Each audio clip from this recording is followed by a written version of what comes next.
This video is going to be a look at the Houston Texans defense, somewhat personnel based, to be honest with you, but they're a 4-3 team. I talked about that in another video.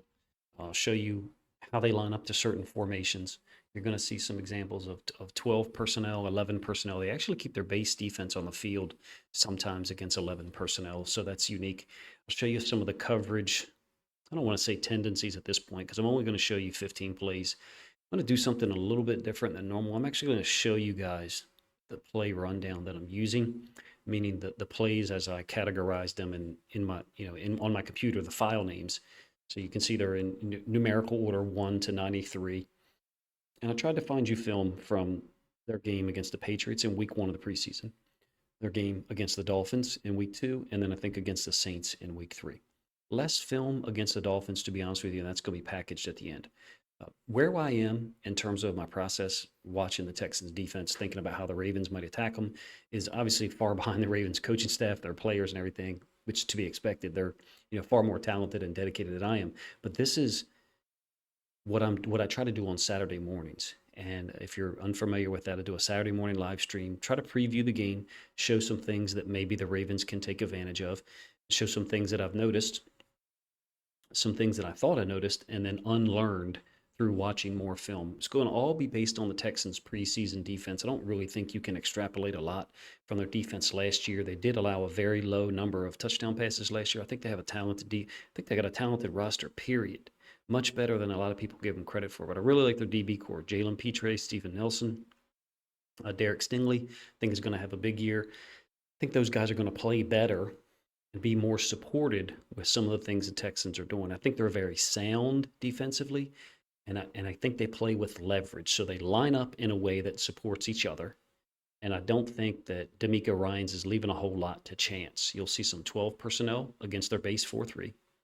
You'll see them play in their base against some 11 personnel. And you can see that on the list if you read all the way over to the right. Forgive me if it's not super organized, but I try to do down and distance first, and then against the team, and then the possession, and then the personnel and the formation and what coverage I suspect it is at the end. So let's get into some of the film and let you guys have a look at it yourself. Like I said, about 15 plays to go through. So the first one is an end zone angle of them in their 4-3 structure, but rolling Steven Nelson up to the field. It's a 1st and 10 against New England. And the ball is on a hash, and the Twins are to the boundary. So off screen, to the left here, you've got 2 receivers. And then over here, you've got 2 tight ends. Steven Nelson is rolled up, and there's a free safety off screen. So you can say it's an 8-man box if you want, but the Patriots understand what they're going to get. When they put 2 tight ends here to one side, they understand they're going to get a forced corner or maybe a strong safety rolled up. That's part of the deal when you line up with a compressed formation. You're going to get the defense matching it. Pretty standard. Over front, 3 technique to the boundary. You generally are, by the way, Will Anderson is a left side D end. He plays on the left. So you're going to get the 3 technique to the side of the tight ends. I don't know if that font is showing up very well for you guys. Forgive me if it's not. So that's the 3 technique right there. The shade or 2-eye or 1 technique is generally going to be away from the tight end. So the Ravens can kind of control what they're doing in terms of putting the tight end where they want, and they'll get the 3 technique kind of, wherever they want him to be. All right, second play, I believe is a 2nd and long. I think it's the very next play. Another 12 personnel versus the base 4-3. And what the Texans are going to do when they've got their base defense on the field and they get twins to one side is pretty standard. It's pretty much what everybody does. And I've seen this. This is the will linebacker. Sometimes it's 48 into the boundary. He would be the Sam generally because he's to the tight end. So that's this guy right here. But you'll see it. I'll play it back a couple of times. Guy's giving just a hand signal. He's kind of patting his hip to let Jalen Petre know what's going on coverage-wise. This looks like just a zone to me to this side. Some people call it funnel, but this corner's getting off a little bit more on this particular snap than I saw on some other reps when the will linebacker gave that hip tap to Petre, to the boundary side safety. So it's one of those things I thought I picked up on early, like, oh, I'm onto their coverage, and then as I watched more and more snaps, I realized they give that hand signal, a hand tap by the will linebacker 3 or 4 times, and it ends up being 2 or 3 different coverages. So I didn't actually learn anything from it other than they're communicating to each other post snap or pre snap, just like everybody on defense does from the high school level on up. All right, now same formation against the Saints. I think it's a 1st and 10. I think it's the first play of the game. You get 2 angles of it. You get the all 22 and then the end zone. So you see a slightly different alignment in that the corner, isn't up as far. It's a 2 safety or a 2 DB look to the tight end wing side, to the boundary side, but it's the same formation I just showed you against the Patriots, where you have 2 receivers to one side. In this case, the will linebacker is widened up. He's basically apexed between the tackle and the imagine drawing a triangle, not an equilateral triangle, but a triangle, from the number 2 receiver to the left foot of the left tackle, and then put his heels at 5 yards and the middle of the triangle. Hopefully, I said that in a way that makes sense. But that's basically what they're going to do. The first thing you think about is, all right, well, can we throw a bubble out there? Can we RPO him? And can we get this guy to step or move? So when I talk about RPO, I talk about like Lamar back here, in the shotgun, running back's feet here, running back crossing his face, and then your will linebacker's off screen. He's not really going to be able to be a part of that run fit because he's apex so far out. That's one of the ideas about the RPO and having twins to one side is widening this player up. Maybe now you don't have to read him at all. Maybe you can read this guy, but he's taught, he being a will linebacker, on a slant like this to stay inside leverage. So they're trying to destroy the RPO just by alignment or take it away. Later on, you'll see New Orleans run a bubble, and they'll go stalk block number 1 with the corner with number 1, and throw the bubble to the number 2 receiver. That's something you can look for the Ravens to try to do, and then force that will linebacker to really get out there. The Ravens also run a play. It's generally from under center where they're going to fake the screen out there to the twin receivers, and then it's going to end up being a draw, something they've ran for 2022 and 2023. All right, back to the New England game. It's a 3rd and long, 11 personnel. Why am I showing it to you this way? You get a lot of zone and quarter half on 1st down, and you get some man free, which is what I think you got here in a 5-man rush. This is one where Denzel Perryman's lined up over the center. He's going to step back like he's dropping back in coverage, and then he's going to blitz and get a free sack here, coming right up the midline, straight at the quarterback. It's 11 personnel, so they're a nickel, and you can see you've got man all the way across the board here, here, here, and you've got a player running with the running back flaring out. Man free, 3rd and 4. It's kind of typical for a lot of teams. I think D'Amico Ryan's going to be multiple, and we haven't seen a whole lot of film. We haven't seen them play regular season games yet, so we don't exactly know what his tendencies are going to be. Right, I think you got 12 personnel here against the Saints, and I think this is Jimmy Graham down here. I'm not sure, and I think this is a 2nd tight end. Hopefully you guys are seeing that pin drawing there. And then you've got 3 inside linebackers by the Texans. This will be a super interesting matchup for me when the Ravens go 12 personnel. Are the Texans going to stay with their base defense, keep that 3rd inside linebacker on the field and let the Ravens kind of try to maybe manipulate them in terms of getting matchups of tight ends, Isaiah Likely, Mark Andrews, maybe even Charlie Kolar, against inside linebackers in some space because there's just one less DB on the field. These guys can't really roll someone down. I shouldn't say they can't. I don't think D'Amico Ryans wants to roll someone down pre-snap and then roll the other safety to center field. Kind of gives away his coverage at that point. It's either going to be cover 3, it's going to be man free, or whatever the Ravens, coaching staff has seen on scouting what D'Amico Ryan's going to play from a single high safety look. All right, that same twin wing formation out of 12 personnel. And this is the screen that I'm talking about. Now look, Steven Nelson's not on the field. Derek Stingley's not on the field. For whatever reason, in this game against the Saints, the Texans played starter caliber guys at these positions that I'm checking. Here, this is a 3-4 look, by the way. It's 12 personnel, and now they've gone base 3-4. So I don't think they've substituted another, inside. I don't think they've, walked up another inside linebacker here. I think they've substituted another edge rusher, and you'll get the end zone angle of this one too, so you can see what I mean. So they're a base 4-3 team, but D'Amico Ryan's showing some 3-4 looks in preseason. Probably just something they do, number 1. Number 2, probably something that he wanted to show people to have to prepare for. One other thing to talk about in this look, since you have 4 DBs on the field, now in your 3-4 look, now the will linebacker isn't going to be, I don't know if you recall, Matt, drew that triangle. Now the will linebacker isn't going to be apexed with his feet like right there. Now, since they only have 4 DBs on the field, they kind of have to roll the safety up there to the number 2 receiver. And that possibly could be why they checked to this bubble here to throw it, force the DBs to get out there, one less second level player in the will to get out there and be an inside out guy and make it a 3-on-2 in the defense's favor. You can see what's happened here. It ends up being a 2-on-2, one blocker and the guy who caught the ball versus Jalen Petrie in the other corner, who, like I said, is not Steven Nelson. He's not their starter. So the difference between a 3-4 look versus a 4-3 in terms of how the Texans appeared to defend it is with the 4-3, the will linebacker's feet were going to be there. Jalen Petrie, the safety number 5, would be like back that way. So you could get a 3-on-2 on this bubble because the will would, run inside out. The corner would try to hop to the outside, force it in, and then Petrie could run the alley between those two players. Hopefully I said that in a way that makes sense.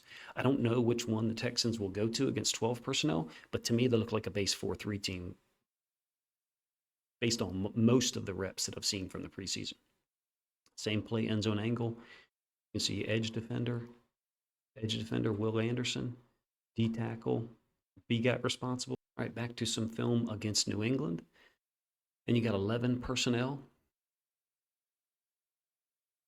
And they're playing man on the backside. Ends up being a screen. I've seen a lot of screens thrown against this Texans defense in the preseason. I'm not sure, what the reasoning is there, but what they've done, they being the Texans, is they've rolled Jalen Petrie up into the box to the side of the running back. He's man. Steven Nelson's on the field. He's man on the X. And then over here to the trip side, to me, it looks like they're playing 5-over-3. Probably depending on the back's release. If the back was to cross face and go over here, these guys may respond differently, but I think you've got zone to one side, man to the other. That's not what I would call a split field coverage, to be honest with you, even though, by definition it is. Split field coverage is not determined pre-snap, is not determined in the huddle. It's determined pre-snap by the communication on the field.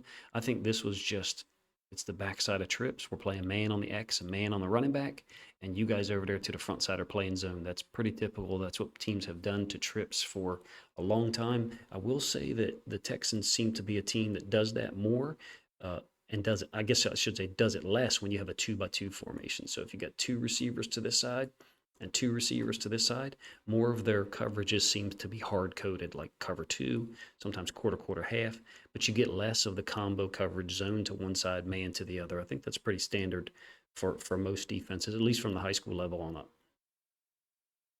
All right, against New England, again, this is a 2nd and 7. And I think you've got 11 personnel, and the Texans respond with their 4-3 base. Could be wrong. This player here might be the nickel. I could be wrong, but it's 11 personnel, and you can see that now Harris is the Mike, and Perryman is the weak side inside linebacker. This is definitely a tight end. So Perryman and Harris have flipped on this one, and I'm not sure why. Because this is the nickel defender 0. This may be a fifth DB. I'm not sure all the numbers of the Texans defense, to be honest with you. I know at some point during this Patriots game, that's 29. So I'll be honest with you, I'm not sure who that player is. I may have been wrong initially saying that this was base defense. It's 2nd and 7 and 11 personnel. So you would think no matter what the Texans see, they're going to be in their nickel look. Most teams are. But in this case, this guy seems to be the predominant nickel defender that I've seen. And you can see he's set to the boundary where the 2 receivers are away from the tight end. They play fast up front. Texans D-line gets upfield. I think that could be one of the reasons why teams are trying to screen them a lot. All right, so the next play, 3rd and 8, I believe, against New England. And you've got 11 personnel. It's a great completion up to the backside. I believe this is the play where you're going to get that same tapping his hip signal by 48 and then Petrie here. I think what they're playing is half with this guy, Petrie. And then I think you're getting quarter with these two. So quarter, half, or what a lot of people call cover 6. Yeah, there was no signal from the inside linebacker, but you can see that they're playing cover two down there. Mac Jones throws it over top of Steven Nelson. Steven Nelson jammed him a little bit and then kind of got eyes on the quarterback, jumped to the inside. So they're funneling two with the inside leverage, inside linebacker. They're trying to funnel him here. So if they throw the out, Steven Nelson can jump it. I don't think that that's palms or two read. It's not how I define it. And then to the top side, you've got quarters. So when the Ravens get on the hash 11 personnel, I'm interested to see where we attack, because I think Todd Monken attacks to the boundary a lot. There's one less player over there that's usually away from the nickel defender. I'm certainly not saying Christian Harris can't cover over there, nor Denzel Perryman when he's the boundary side inside linebacker. But if you're a Texans fan, you've listened this long, first of all, thank you. If you're a Ravens fan, you've listened this long, thank you. You know that I've said Todd Monken wants to attack to the boundary a lot versus the field. I think he wants to force. I don't know why I can't draw that. I think what he wants to do, that's supposed to be an F. I think what he wants to do is force this boundary side safety to be conscious of coming downhill and basically force them to play a cover three sky to the boundary, which is not what most teams want to do. They want to do what they're showing right here. Corner in the receiver's face, safety at depth. Looks like a cover two pre-snap because you have inside leverage, inside linebacker, and you certainly can do it that way. This happens to be a great throw. It's not Mac Jones, it's Bailey Zapp, sorry. Great throw up top that Pitre was unable to defend. So they get the first down. All right, 1st and 10, another 11 personnel. And I think you've got nickel cover three. Ends up being a pretty big gain. I'll diagram some of it here. You got the nickel to the field now. Number 0, who was to the boundary 2 plays ago, if you guys remember me talking about that. Now this is Pitre rolled up to the right-hand side, probably because you got a tight end. So it's 11 personnel, and they're in their nickel on 1st and 10, kind of standard. You can see the angle that these edge players are lined up at, kind of tilted. They're going to attack, they're going to get upfield, and they play fast.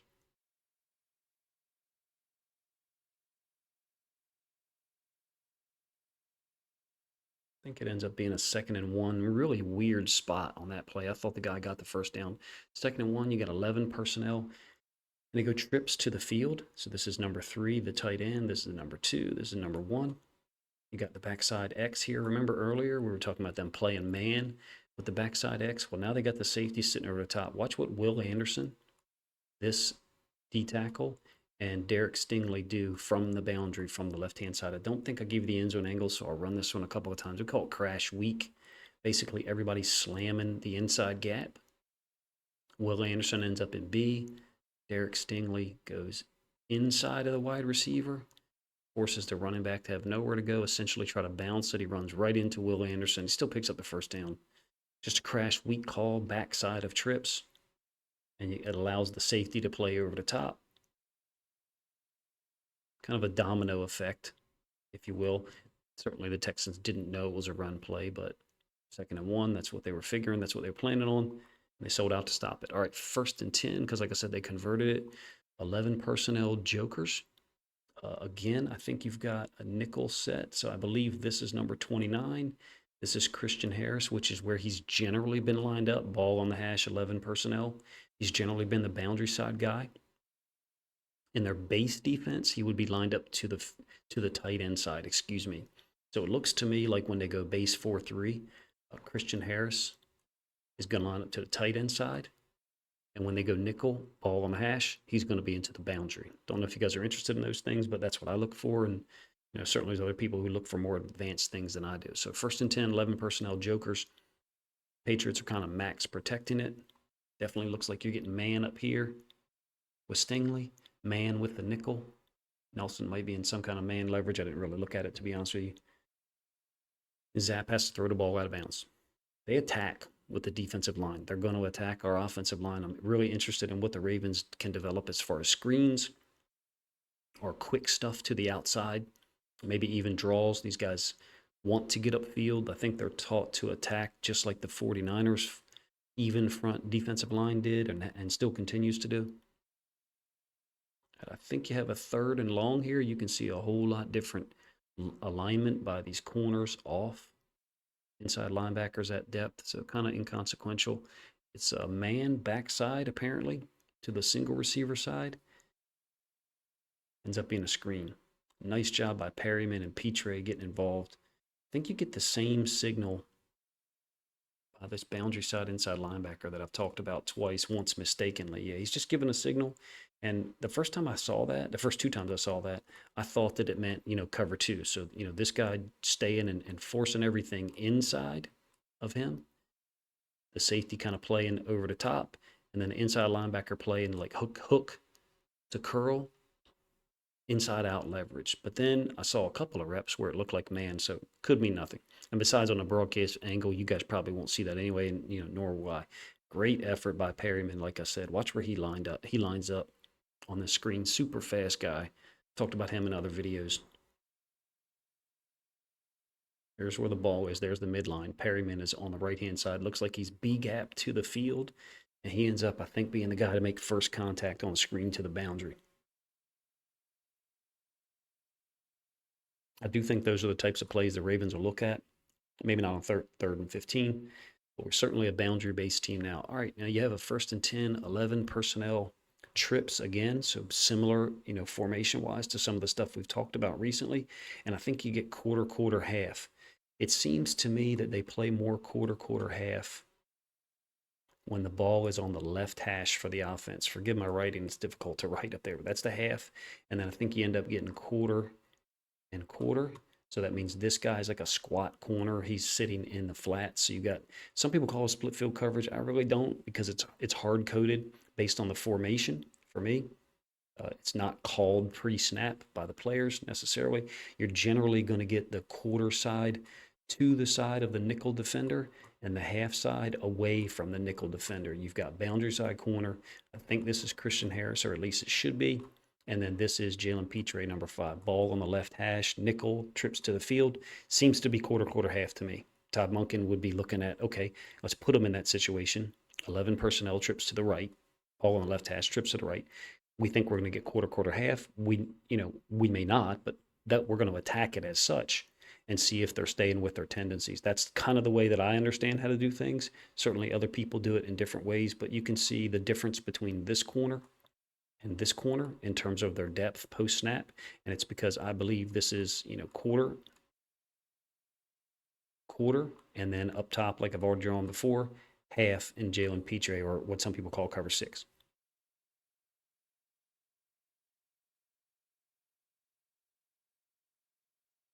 Two more plays against the Dolphins here to close this thing out.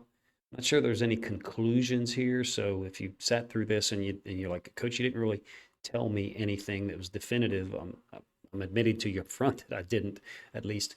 So same situation, 11 personnel. There's the tight end. There's number 1, the X backside.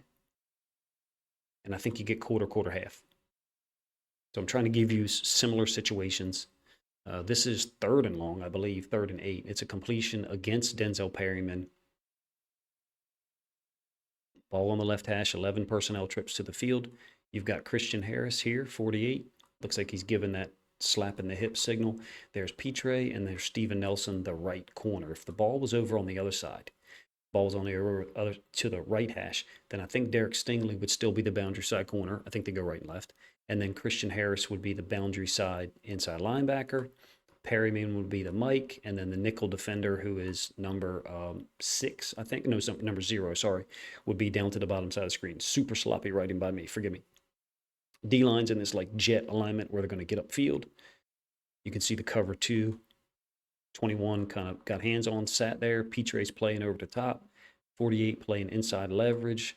This is your half, Petre, and then I think you've got quarter.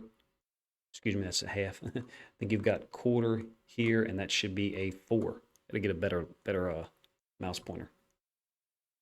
Nice completion by Tua. Last play again against the Dolphins. 12 personnel versus 4-3 base. And the motion tells you something. When it's a 1 receiver side, so tight end, nobody. So this is 1 tight end, and there's nobody else out here. They've got Steven Nelson rolled up, and Petre is back at depth. When they motion he'll over when it looks like he's going to come all the way over. Let's say he motions all the way out. Obviously, Steven Nelson's the outside corner. He's going to go line up on him.